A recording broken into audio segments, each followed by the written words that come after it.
Welcome to the Open Era Podcast. My name is Devang and I'm joined, as always, by Mr. Simon Bushel. Bush, this new tennis calendar with tennis back in China is a bit weird to me. There's finals happening on Wednesday. What's going on, man? Well, maybe weird to you, but I'm loving it. Are you not enjoying a bit of Wednesday morning tennis action? No, it was terrific. And there's nothing better than turning on your TV and watching Dominic Thiem in Kazakhstan, personally. I think that's why I love tennis. So, no, it's for the tennis sickos, it's a good time of year. And I know there's a lot to unpack in terms of why tennis has returned to China and the politics behind that, which I'm sure we'll touch on in this episode. But there is quite a bit of tennis to talk, Bush. And for all we love to hate about the post-US Open swing, maybe because it's like, why are there so many tournaments and what's going on and it's hard to keep track. But I think we got some relevant stuff in Beijing this week. Is that fair to say? I think Jannik Sinner winning this tournament was more meaningful than that Masters win in Toronto for a few reasons. But I'm simply looking at the road he took to do it. And he beat some very formidable people on the way. I think it's probably fair to say this is his best win on tour. Ever, yeah. Best title, just given the competition that he faced and given how well he looked despite how unwell he was on court. The now infamous photo of him puking into the bin will live forever, I think, Devang. And it should be probably the image for the social media caption for this episode. I think puking in the trash might be his signature move, and I back it entirely because perhaps he went into that Carlos Alcaraz match with a little less to lose than he would have if he was feeling normal, if that makes sense. And I did think that, especially the first set, I think Alcaraz kind of petered out a bit in the second, and that was not peak Alcaraz, which we can get to, Bush, if we want. But I thought Sinner in that first set, in terms of generating pace and handling Carlos Alcaraz with countering his prolific strikes as well, I was very impressed. And also, this is kind of what we have been alluding to this whole time with Jannik Sinner. This is why we think he has the ability to be up there with Alcaraz. But I had this in the notes, Bush. This is from a couple of weeks ago, and he's talking about comparing himself to Alcaraz. And I thought this was a really fascinating insight into his mind, because this to me is kind of where there's one thing left to prove for Jannik Sinner, and maybe it is belief, because I think winning a title this way was maybe the biggest sure sign that he's going to achieve what we all think he can. I think so, yeah. He's up to world number 4 now, Dev. World number 4. It's kind of snuck up on us, but inside of the world's top 5 now. I think if you had one takeaway from this match against Carlos Alcaraz, we can touch on Medvedev in a second in the final, but the semi-final was just how much Carlos Alcaraz was being pushed back. Like, you never see that. One of the hallmarks of Alcaraz being on tour and the rise to world number 1 and a multiple-time slam champion is his ability to dictate pace and to push people back. And to have that happen to him was quite shocking to see. There really is very few players on tour that can do that. And it is testament to the clean ball striking of Jannik Sinner, of just how good he is. Because, I mean, is there a better ball striker on tour, Dev, on both wings? I'm not sure there is. No, I don't think so. And when he was talking about his rivals and about Carlos, I think he rightfully said that at the moment it's really Novak and Carlos, maybe in a tier above. But this year was about Sinner focusing on himself and physically figuring out what he needs to do or how much he needs to play to be in these situations at the biggest tournaments against the best players. Because I think availability sometimes is the biggest issue for Jannik Sinner. And I don't mean him retiring from matches, but him not being his best self when he needs it, maybe super late in tournaments. And the fact that he was literally sick at this tournament in a place he hasn't been in a while, in fact, ever. I don't believe he has competed in China, neither has Alcaraz. But I feel like with all those extra elements involved, I was super impressed. And I think that quote I mentioned, Bush, focusing on himself, but also how much he has to play, what he needs to do to further himself along. I think Darren Cahill's been immense in that regard, but I don't think he's measuring himself against Carlos Alcaraz, and that might be the most safe, good thing he can do for himself in terms of the road forward. I think so, yeah.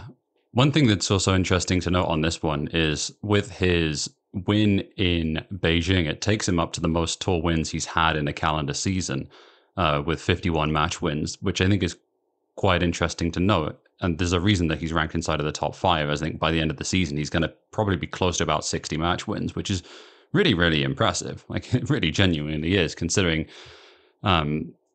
maybe some people on this podcast, raise his hand, thought that he had not quite lived up to the potential. And I guess I'm sort of in that mindset at the moment where, like, I called on him, and I think maybe I called at the wrong time. I jumped ship when I shouldn't have, Dev, because I think it's just going to take him a bit longer. Yeah. And I think the final thing for him more than anything else is just the mental side of things, just to believe that he can beat all of these dudes consistently and to put match wins together. I really do think the last thing for him will be to beat Novak Djokovic. If he can do that, I think we're in business, Dev. We're going to start to see Jannik hoover up some pretty serious titles here. Yeah, and the man. He's taken Stan's moniker. Is that sacrilege? Is that legal? Yeah, that's not allowed. That's completely unacceptable.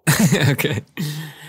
You make a good point, because I think for me, what stood out to me this year, at least, was the loss to Novak in the semis at Wimbledon and the loss to Med in the final of Miami. 2 matches in which I expected more. I wanted to see more from Jannik in those moments, and we didn't get it.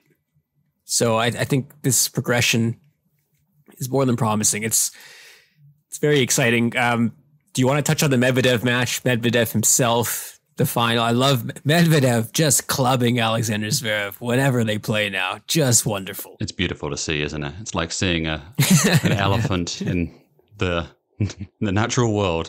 Yeah, that match was wonderful to watch. Very cathartic, as always. Sinner versus Medvedev, in some ways, was a more impressive win, which I know sounds ridiculous considering how he... First time ever, right? First time ever, Med was 6-0 against him. Yeah. Yeah, and just the way that he sort of held it together in a lot of crucial moments, to do it in 2 tie breaks, to do it in... He did not look for a moment like he wasn't going to win those 2 tie breaks as well. Looked completely dominant through the crucial big points in that match. It was a really good win. There's no other words for it, right? These actually do stand up when you start to look back at the end of the season and think, oh, wow, that was a really big win. Let's circle that one on the calendar and look to see how that translates into more matches, because there is belief that grows from these kind of wins. If I were to ask you who has the most hard-court wins since 2018, who would you say? I would guess it's Daniil Medvedev. It is by quite a load. Like he's 239 and 64. Novak is next at 175. That is... Club Med loves the hard courts, and you could see why in Beijing. But this, I think the Sinner has a few boogeymen, and perhaps it's fitting for a man named Sinner. But I think Medvedev basically trouncing them every time they played. This mattered a lot, and I think you could see by his reaction after winning this. Yeah, I don't think this is a sea change moment. I don't think we can read that much into things, but I think for self-belief and confidence for Jannik Sinner, the ranking matters. Beating these people when it counts matters. Like I said, I'm not taking away what happened in Toronto at all, and I'm not taking away anything from the players he beat along the way. I mean, we got Sinner, Monfils, which was a classic, but I think Tommy Pog, Steve Manauer, all due respect to those guys, this was, I think, a more formidable run against players that are going to be around him and be his peers for definitely the next few years. So massive ups to Jannik Sinner. And in general, the tour being back in China. Bush, I'm curious your thoughts on this. I know on the Discord, Luke brought this up, and it's like, where is Peng Shuai? Have we heard anything since then? Everyone's moved on, seemingly. There's other fish to fry now, with the idea of Saudi Arabia being in play and a whole other slew of ideas being floated around. But they've gone back to China and ho-hum. I think the other idea is that you're seeing some of the prize money in these places, and the purses are quite large. And it all makes sense if you're thinking about the almighty dollar, or the almighty dollar, sorry. But it all checks out in terms of why they've went back, economically at least. But I think morally, or in the sense of what has happened to Peng Shuai since, I wonder where you stand now. Well, I think as two people who've both worked in communications and marketing, there's a reason why there's playbooks that get developed, is there not, of how to get bad news or how to sweep things under the rug, because this is a really good example of it, of how to effectively ride out a storm and then just go back to normal. Like, that's what the playbook is that, you know, there's going to be a backlash, you know, there's going to be something that will happen along the way where you'll have to put statements out and you have to do crisis management. But in the end, the attention turns to somewhere else and you just kind of get on with life. And that's sort of the way that this has exactly unfolded. I'm not saying it's a good thing. I'm just saying it's kind of inevitable if you look at it through the long lens of history, that this is how a lot of things are going in 2023.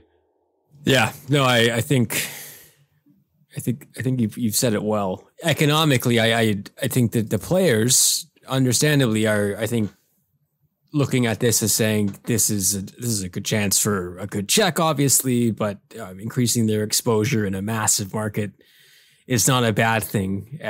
But yeah, there's the playbook is to keep going, right? Don't stop. Mm-hmm. Stop for a bit, but keep going and see if anyone checks you on it. And if they do, what are they really going to do? Totally. Right?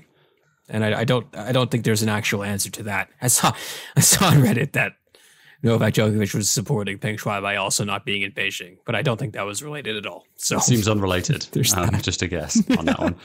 I think there is just a point to be made on this quickly, that the ire that I think the tennis community and the sporting community in general has is not towards the Chinese people. I think it's always essential to make this point, and it's nice to see tennis back for, you know, the public in Beijing to be able to go and see these players. And it always sucks when you have situations like this where you prevent, you know, a really, you know, a shitload of people in that country who you want to go and see tennis. Like, I think that's what we want to see happen. A lot of people are playing too in China. Exactly. Now. I think it's the next sports boom. Yeah. But at the same time, it's separating that against the actions of the state, and it's separating that from the actions of what is transpired in regards to a very, you know, pronounced player on the WTA side in Peng Shuai. It's one thing that's not really easy to reconcile here.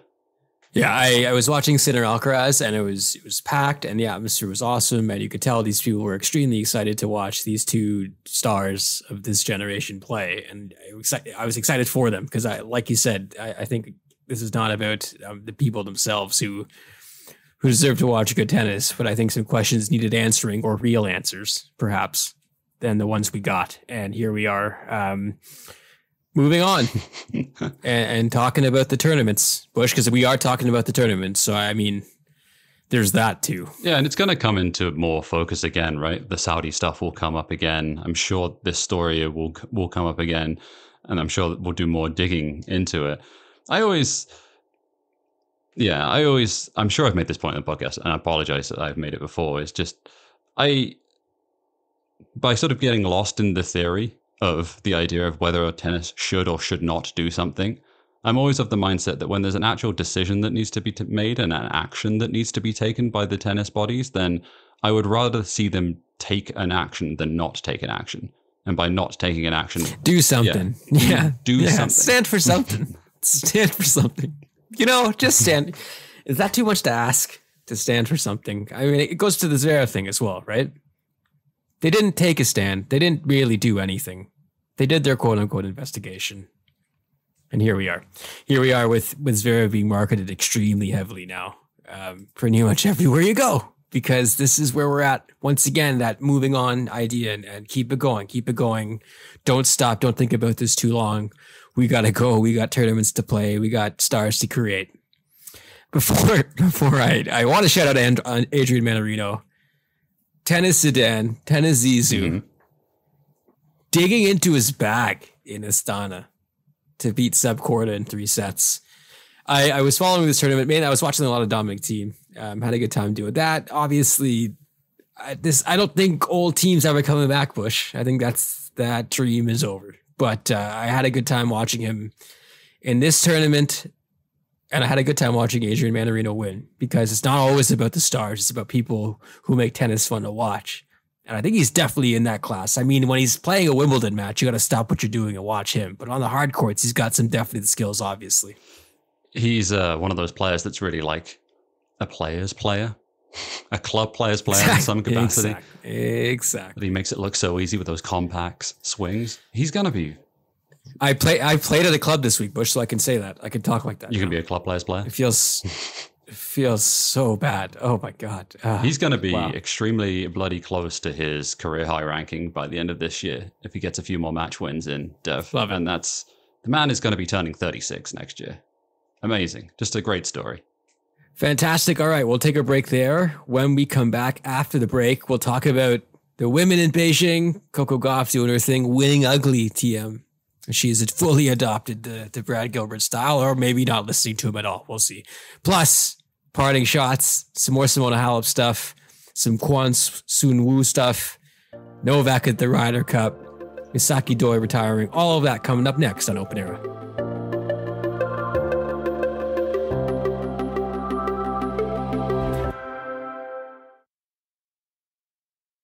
Welcome back to the Open Air Podcast. Bush, the men are done in Beijing. The women are playing now.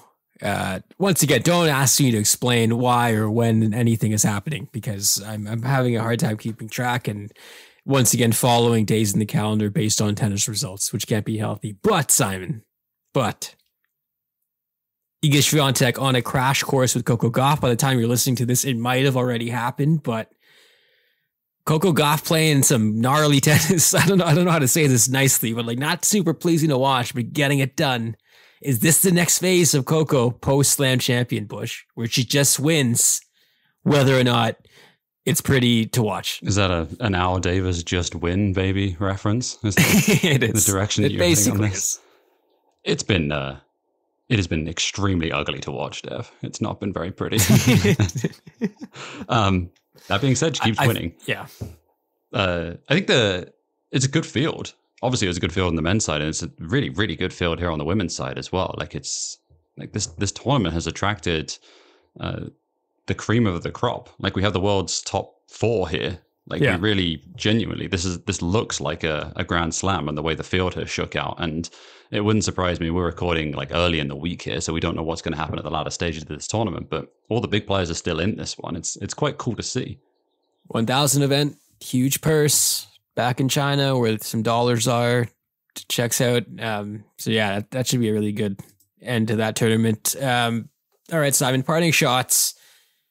Want to talk Simona Halep? So the fallout continues, and we'll see what Cass ends up doing. But a lot of people coming to Simona's defense. We talked about her coaches, but Sorana Cristea, her countrywoman, issuing a report saying like, I know her, she wouldn't do this, that kind of stuff, where it's like, I know this person, she would never do it.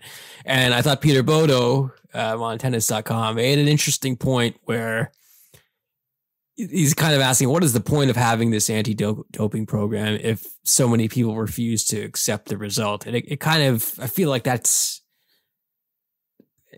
kind of a wider society thing going on now as well, right? It's like people just will refuse to believe something, even if it's spelled out for them as clear as day. And if the people who have read this report are correct, it seems like it's pretty clear as day that she did commit these doping infractions, but I guess it simply won't matter for some.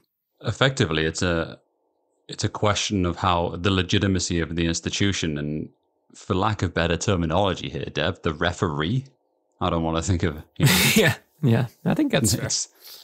You see the way the VAR and all the stuff and the referees in the British Premier League have come in under fire over the last few weeks. It's definitely high season to attack any of these institutions.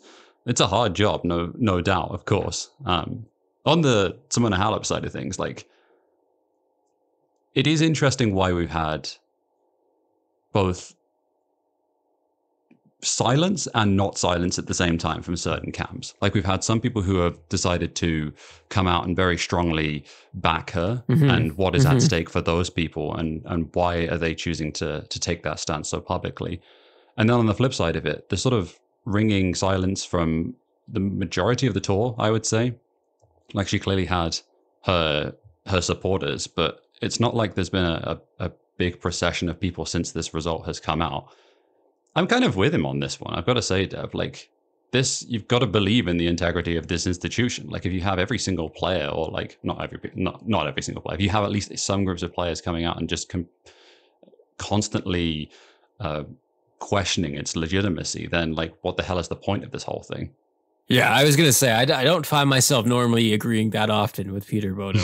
No disrespect to him, but I was like, yeah, like what is the point of all these things? And once again, if this does come out later that Simona Halep was innocent and there was a massive bottle job and somebody threw the wrong test tube and something else, by all means, I'll raise my hand.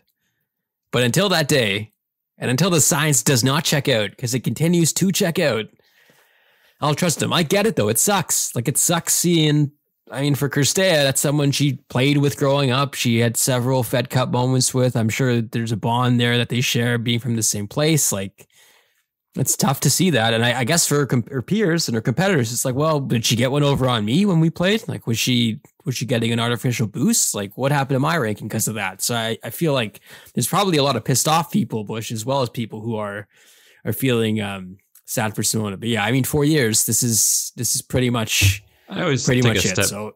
take a step back here and think from just a logistical perspective and trying to be clear-eyed about it a few weeks removed from it.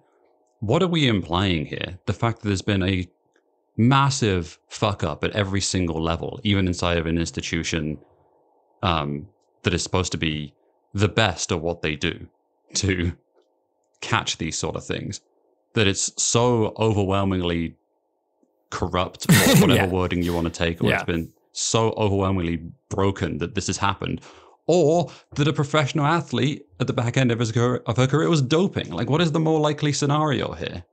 And that summer when I was watching her in Toronto, I'm like, wow, her energy levels are really dropping and raising at random levels. What's up with that? Once again, I'm not a doctor. Allegedly. I am not a doctor, but allegedly. But yeah. We'll leave it there. Bush, have you been following the Asian Games, the 2022 Asian Games, which are taking place this year because of COVID? There is esports in there, which I found fascinating. But have you been following them at all? A little bit on the side. I think after you pointed me in the direction of this next story, I decided to take a bit more of a dive into it just to see what was going on. It is kind of cool that esports are there, I've got to say. It's nice to see it being integrated within the games. I heard someone on the BBC World Service trying to describe Dota to like a journalist who had never heard of it before. And man, that was some great radio. Fantastic stuff. So yeah, the Asian Games, Kwon Soon Woo, not a tour veteran, but someone who is making their way on the tour, Bush. And I think in a portion of their career at 25, where this is probably the prime. But at the Asian Games, he was the number one seed. He had to win the gold to avoid the mandatory military service in South Korea for males, which is at least 2 years. The same scenario happened for Son Heung-min, the Tottenham Hotspur star. They ended up winning gold at that Asian Games, so he could avoid the military service. There's a couple really highly ranked golfers at the Asian Games, Bush, from South Korea, who are also in this situation where they need to win gold to avoid the military service. But Kwon lost in the first round to an unheralded player from Thailand. There were some shenanigans during the match, some bathroom breaks that took super long, and medical timeouts that shouldn't have been given that were given, but he lost, meaning that he was not going to win gold, meaning he was going to serve in the military. He lost his mind on the court, smashed a bunch of rackets, didn't shake the guy's hand after losing, issued an apology on Instagram, as you do, and deleted everything else. But just zooming out from the human perspective, as a 25-year-old who now basically has to stop their career for 2 years to do this, and now come back and do what, Simon? Like, start again? Like, holy cow, I imagine, I can get it. I get why he reacted that way. And to see it happen so publicly, like a lot of us are allowed the grace to not have our worst moments in front of several thousand people. And unfortunately, Kwon was not. So it was just tough to watch. I must admit, I'm a little out of my depth in, like, if for me sitting here, I want to commiserate him, right? Like, I want to say, like, I'm sorry this happened to you. Is it considered a sign of respect to do military duty in Korea? I don't know. So, like, I'm not going to sit here and pretend like I understand that culture of what this means and doesn't mean. From a perspective of just like a storyline narrative, can you think of another example of this in tennis where, like, the stakes are so ridiculously high based upon infinitely high, winning and losing? Yeah, just horrifically high, like not even fun, but like, oh man, like this is It's pretty wild, isn't it? Right? And he had a shot in doubles, but they didn't win there either. So we talk all the time, don't we, about injecting more drama and making some of these matches mean more things. Jesus Christ, think about like what was on the line here of whether someone or not would be allowed to continue their career or have to go and do military service. It's a pretty incredible story to watch. The other reason I bring this up, Simon, is because like in real time when this happened, I don't think a lot of people knew this was like in the background for him. So people were like, wow, what an asshole. Like, what's going on here? He didn't shake the guy's hand. Like, what a jerk. But of course, like a lot of these things, once we step back a bit, it's like, oh, okay. Like there's a bit more here. So yeah, that's that. Yeah. Weird, horribly, incredibly high stakes right there. Moving on to the Ryder Cup, which does not have as high stakes, Simon, according to some. But I'm curious where you stand with golf, not golf maybe, but the Ryder Cup. For those unfamiliar, golf event that pits the Americans versus the Europeans. It goes back and forth, hosted in America and Europe. This time it was in Rome, raucous atmosphere, Bush. The Europeans won. But do you care at all about the Ryder Cup? I did. I tuned in for it. I've always enjoyed the Ryder Cup. It's one of those events where like I genuinely enjoy the camaraderie and the team format across 3 days. I think it's super interesting and super cool to follow. I like that it's every 2 years as well. I like that it rotates captains and all the things that go with it, and you have to qualify for it. I think there's some real legitimacy that goes into it. And I like the fact that it has a bit of niggle as well. Like these two teams do not like each other. Like basically my entire life, there's not been a whole lot of love lost between the two sides. Yeah. It's been fun to watch. And also the part of it, the fact that Europe's good. I mean, European golfers are really, really, really good, and that's not been the case. I mean, there was a period of time where the US were winning handsomely, very, very handsomely and easily. And certainly in the last 20 years, the Europeans have come back very strongly and produced some extremely good players to balance this one out. Where do you stand on Hatgate, Dev? Do you would you wave your hat and when someone is trying to line up a putt? I mean, that was hilarious. And I loved Rory McIlroy going at that old man who was a caddy. And the Cantley stuff. Like, I think these guys probably should be getting paid, but I thought that was a hilarious look to go hatless because he wasn't getting paid. That caddy that like was every single fucking boomer I've ever seen at a golf course. Just, we all... Extreme MAGA energy. Just off the charts MAGA energy. Oh my God, yeah. So I was cheering for the Europeans for sure. But Novak Djokovic was there. He played in some celebrity thing with Gareth Bale, Andrei Shevchenko, Carlos Sainz, and Catherine Newton. Novak hits an okay golf shot. But I was thinking to myself, like, I guess Davis Cup is this, right? Like Davis Cup is the closest we got. The old one. Maybe not whatever the hell we have now, but the true hatred. Like we'll never get that. The Laver Cup will never be that. No. As much as we want it to be. And I think that's what they were going for, right? Like at the Laver Cup, and why you had so much of that in the first year of Nick Kyrgios giving it all of the big ones and the things that came with it. Yeah, they're like, hey, Nick, go be yourself out there. And he's like, okay, mate, I'll not do that. He's and they really big a prick as you possibly can. Yeah.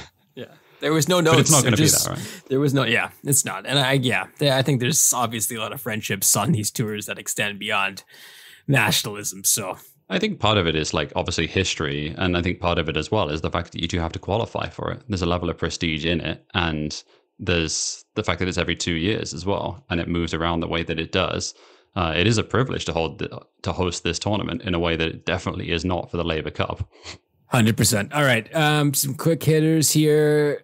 Misaki Doi retiring from the WTA, reached a career high of 30 in 2016. Played her last tournament in Tokyo at home last week, which was really cool. Lost to Maria Sakkari, but she beat Petra Martic before that. Sakkari, I thought, was really cool, making sure Misaki Doi literally got her flowers, both on the court in the ceremony, but from the wider tennis world. Iga Swiatek among those, wishing Misaki Doi well. One of those players that everyone literally likes, and to me, that's a sign that they're a good person. She was really good at doubles as well, which, I mean, if you sought out after as a doubles partner, that I think also means that you've got some team building abilities and you're nice to be around. So shouts to a great career. Absolutely. I saw Misaki Doi play in Vancouver, and so she's short, right? She's 5'1", I think she is. Yeah.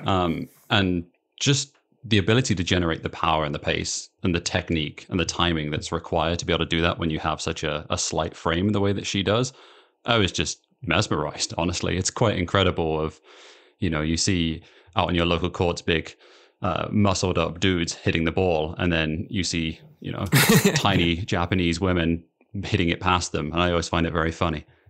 It's great. I love it. All right, Bush, you got a couple more? I do. So the Australian Open added an additional day. It was announced during the course of this last week that we're going from 14 to 15 days. This is a good move. It's something that I think we've been asking for. I think the tour in general, I'd actually kind of like to see, how long do you think it's going to be before we get 3 weeks? And do you reckon it actually makes sense to do it as 3 weeks, Dev? Like, can we get it to the point where it's 2.5? Because I think at that point we might not have matches going on at 4 in the morning or something. I think for marketing reasons, I could see 3 weeks. I feel like they're trying to do they are doing that with the 1,000 events already, extending them. It does feel like too long, though. I mean, Pog said this a few times on the Discord, but like some of these tournaments are too long, anyways. Like we don't need this filler, this dross. I was watching this so I've been watching the Rugby World Cup. And just how long that goes on for, on the basis of how much of a... Well, I mean, these guys are brutalizing each other, right? Didn't the French captain like break his jaw and he's back already? And how is he medically cleared for that? Built different. How? Built different as a sport. It's true. Yes, oh, goodness me. I remember my rugby playing days and do not want to revisit that in my 30s. So do I. Yeah. I literally, my bones would explode. I'm almost confident that my back would explode upon contact. I'd actually be genuinely curious to know what is the recommended recovery time for, let's say, someone who plays a 5-hour 5-setter in 30-degree heat. Like what? It's definitely not whatever they're doing now. It's definitely not whatever's happening right now. Yeah. I genuinely like get in the cold tub. Yeah. And maybe this stuff kind of comes more into focus of the PTPA when you have a level of advocacy for it. But I would be curious if there's any sports scientists or like anyone from the medical field of how long you would actually need to be back at peak performance. It's got to be a week or two, hasn't it? Surely. Can't be 1 day. No. And it's an actually great segue into Ballgate, Bush. Okay, so everyone keeps getting wrist injuries or shoulder injuries or the alike. We saw what happened to both Dominic Thiem and to Juan Martin Bell Potro as well. It's Ballgate, man. I'm telling you, it's Ballgate. We've had a bunch of people it makes a lot of sense. diving into this during the course of the week. The one and only Zizou Bergs, best name on tour, talking about how wrist injuries because of ball changes from tournament to tournament. He was joined by Stan Wawrinka during the course of the week, and they have also been joined by Taylor Fritz, saying that they have 3 different balls in 3 weeks since the US Open. Dev, it's not good. We've been beating this drum for a long time. Let's have one consistent ball for the whole tour, for the whole year. This seems like 101 stuff. Like, how are they not doing this? Is the ball, does this go all the way to the top? Is that ominous enough? Was that ominous enough? Isn't there some weird stuff at Wimbledon about how Slazenger got a contract on something over this? I don't know. I'd have to go back and look at it. Okay, now, yeah. Now we're dodging libel claims, Simon. Now that you've mentioned their name. So. Oh shit! I shouldn't have done that. Quick, I bought it quickly. No, but I mean this, and at the event in Toronto, I think this was a topic of conversation as well. It's mind-boggling to me that there is not a standard, and I can definitely see how the players are feeling this, because even if you play rec tennis, Bush, it's noticeable when you're switching between balls, isn't it? Sure is. Let's make one standard ball to rule them all, and leave it at that. And learn how to recycle them. Let's make tennis balls that you can actually recycle, because what are they doing with them now? Love it. Do you know what they're doing?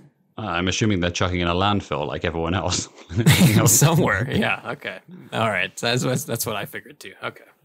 Final story for Parting Shots is the exploits of Alexander Bublik. Not entirely sure we're fans of him on this podcast. Sometimes fans, sometimes not, given what comes out of his mouth. However, he did make me smile this week by going down love 30 in a service game, serving overarm and then deciding to just switch underarm as he's about to lose, by the way. He's down. I think he's 1-5 down in the match. So he's serving to stay in it. And he just goes straight to the underarm serve. And he wins the game, which he won the game. Begs the question, Dev, is this a tactic that's not been exploited yet? I don't know. If maybe someone can do it really well. Yeah. Well, we haven't seen someone really good at it. I think Bublik's hit rate, it's not super good. I actually don't know. I should look into this before I make that claim. But yeah, if we saw some sort of artist with incredible touch and spin abilities, they could be they could be ping-ponging it. Do you think you could throw it up and then do like a backhand slice serve to get an angle? So recreate the one you would do on the forehand. If we want to push back on big pickleball, this is the next movement. We have to introduce artisan serves. Pickleball is influencing tennis in so many ways, including the underarm serving. Let's not mention it again. It doesn't deserve a place on this podcast. Never. Okay. Let's get to 2 challenges remaining, Simon. What do you got? I wanted to talk about this YouTube channel that I really like by a woman named Ponderful, which I think is a very funny name. She's British, has like ridiculously dry sense of humor. And she talks about like anything neurodivergent. That's kind of like the topics that she dives into. But she's a small creator, but I find her stuff really interesting. So I just wanted to give that a shout out this week. She made an hour-long video this week on alienation when you have like any sort of neurodiversity. So how tough it is for people who live with either, name any of the list of neurodiversities that we're still trying to figure out how we can make society work for these poor people. Just really good content. I enjoyed it a lot. Awesome. I'll check that out. Mine is about tennis. I played a bunch of tennis this week, actually. I played with my dad and my sister on Sunday, which was awesome. My dad has had some health issues over the last year, so it was really cool to hit the ball with him. Bush, he still had it, still had that topspin. It was incredible. It's 77. I'm like, man, it never goes, does it? The wrist movement. So that was awesome. And then I played again on a clay court with my sister. I've never played on this kind of clay. It might have been the true clay, Bush, which you might be more familiar with, but used a racket that I really liked. And also the next day, my back wasn't busted. So really terrific slew of tennis related things. I'm glad that your back is fine, that you managed to make it through. Man, it turns out stretching works because I did it in preparation for it in like the morning, and it ended out paying big dividends. So yeah, stretching apparently good. You remember the days when you're in your 20s where you could just rock up and play and no one would, you didn't have to do anything, no stretching before or after. Just go and keep going. I took it for granted. Definitely took it for granted. My God. All right. I won't lament time passing so quickly anymore on this pod because that'll be another hour. We are on patreon.com/open era.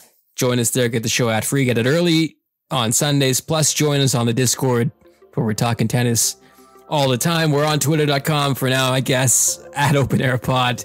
See how long that goes before they start making us pay for it. So yeah, this might be temporary. And that's it for producer Dylan on the ones and twos, and for Simon, thank you so much for listening to Open Era. We'll talk to you next week.